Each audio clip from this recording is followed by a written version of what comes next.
যে জাতীয় ঐক্যমত্য কমিশন দীর্ঘ প্রচেষ্টায় আপনাদের সবাইকে একত্র করে যে একটা জায়গায় এসছে, জুলাই সনদ স্বাক্ষর হবে, হয়তো অনুষ্ঠানে আপনাদেরকে আন্তরিকভাবে ধন্যবাদ দেওয়ার সুযোগ হতো, কিন্তু আমরা সেটা তো আনুষ্ঠানিকতা।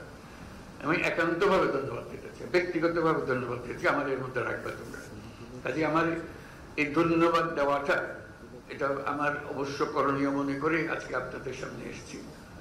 যে অসম্ভবকে আপনারা সম্ভব করেছেন, এটা শুধু বাংলাদেশের ইতিহাসে না, পৃথিবীর পলিটিক্যাল সিস্টেমের ইতিহাসে উল্লেখযোগ্য হয়ে থাকবে।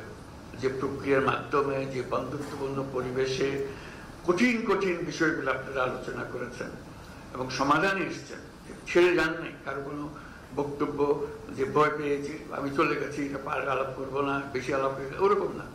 নিজেরা সবাই আন্তরিকভাবে চেষ্টা করেছেন যে একটা ঐক্যমতে পৌঁছতে আপনারা পেরেছেন, যে কারণে আজকে জুলাই সনদ রচনা হয়েছে। সেই জন্য